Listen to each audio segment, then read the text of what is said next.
President ట్రంప్తో ఒక issue ఉంటుంది, అదేంటంటే హీఈస్ అన్ప్రెడిక్టబుల్. ఏ మూమెంట్లో ఎలాంటి డెసిషన్స్ తీసుకుంటారో ఎవరు గెస్ చేయడం చాలా కష్టం. ప్రతిసారి ఏదో ఒక కొత్త టార్గెట్ ఫిక్స్ చేయడం, ఆ ఫిక్స్ చేసిన టార్గెట్ని తెగేదాకా లాగడం ఆయన హ్యాబిట్.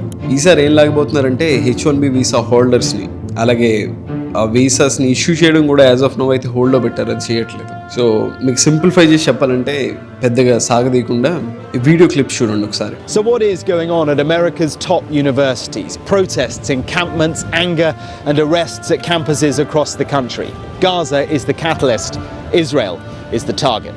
ఇది ఫ్లోరిడాలో జరిగింది ఒక వారం క్రితం. A deadly crash here at Florida getting national attention including from the White House. New York Times Square దగ్గర, హార్వర్డ్ యూనివర్సిటీలోని రేంజ్ ఆఫ్ ప్లేసెస్ అక్రాస్ అమెరికాలో ఈ ఫారెన్ నుంచి వచ్చి స్టూడెంట్స్ చదువుకోవడానికి అక్కడికి వచ్చే వాళ్ళు ఎవరైతే ఉంటారో వాళ్ళు వచ్చిన పనిని పక్కన పెట్టి వాళ్ళ ఎక్స్ట్రా యాక్టివిటీస్ కొంచెం ఫోకస్ ఎక్కువైంది.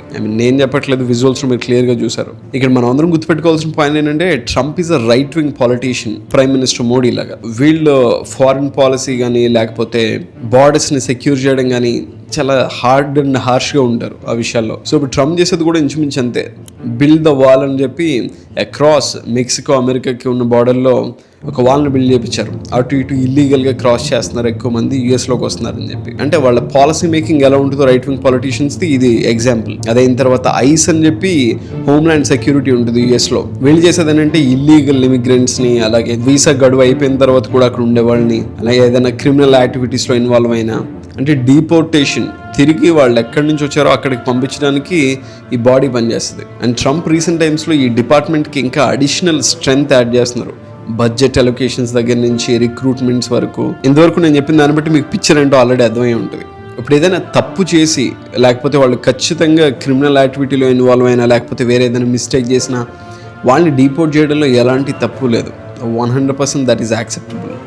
కానీ ఇక్కడ ప్రాబ్లం ఏమొస్తుందంటే ట్రంప్ ఇండైరెక్ట్గా ఇండియన్ ఇమిగ్రెంట్స్ని టార్గెట్ చేస్తున్నారని చెప్పి ఒక ఆర్గ్యుమెంట్ కూడా ఉంది. అది ఎలాగో చెప్తాను వినండి. H1B వీసా ద్వారా బిగ్గెస్ట్ బెనిఫిషియరీస్ ఎవరంటే ఇండియన్సే. ట్రంప్ ఇప్పుడు టార్గెట్ చేసే దాంట్లో H1B వీసా ప్రైమ్ ఫోకస్లో ఉంది కాబట్టి భూతద్దంలో పెట్టి చూస్తున్నారు దాన్ని. ఆల్రెడీ అక్కడే ఉంది H1B వీసా ఇప్పుడు హోల్డ్ చేసి అక్కడ ఉండేవాళ్ళు, నెక్స్ట్ ఆల్రెడీ గ్రీన్ కార్డ్స్ తీసుకునే రెసిడెంట్స్ కింద ఉన్న వాళ్ళని కూడా ఇండైరెక్ట్గా టార్గెట్ చేస్తున్నారు. ఎలా అంటే ఏదైనా మైనర్ ఇష్యూస్లో ఎక్కడైనా ఇన్వాల్వ్ అయినా ఇమ్మీడియట్గా మీరు సొసైటీకి థ్రెట్ అని చెప్పి ఒక లేబుల్ పెట్టి ఎలాంటి సెకండరీ క్వశ్చన్స్ లేకుండా వాళ్ళు డిపోర్ట్ చేసేయచ్చు. అలాంటి పవర్స్ ఉన్నాయి ఇప్పుడు వాళ్ళ హ్యాండ్స్లో. అండ్ వన్ మోర్ పాయింట్ ఏంటంటే స్టూడెంట్ వీసా మీద ఎవరైతే వెళ్ళి అక్కడ చదువుకుంటున్నారో వాళ్ళు ఏదైనా పార్ట్ టైం జాబ్లో ఇన్వాల్వ్ అయ్యి లేకపోతే ఏదైనా ఒక క్లాస్ మిస్ అయ్యి ఇలాంటిది ఏదైనా జరిగినా సరే యువర్ అవుట్. సింగిల్ హ్యాండెడ్గా ఇది క్రాక్ డౌన్ చేయడం లాంటిదే.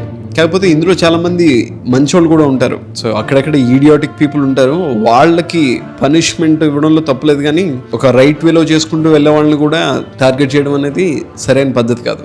పక్కన నైబరింగ్ కంట్రీస్ ఎవరైనా ఇక్కడికి వచ్చి అలా చేస్తే మనం ఎలా రియాక్ట్ అవుతాం?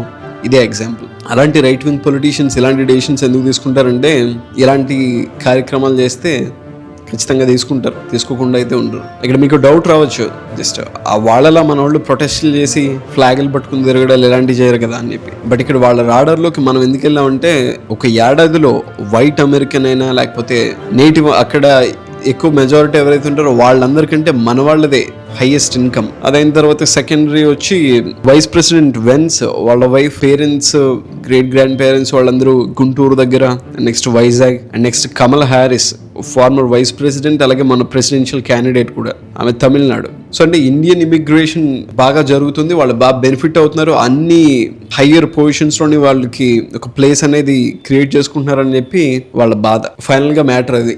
మన వాళ్ళు అల్టిమేట్గా ఇక్కడ సక్సెస్ అవుతున్నారు కాబట్టి they want to do something about it. So Trump చేసేది అదే ఇప్పుడు.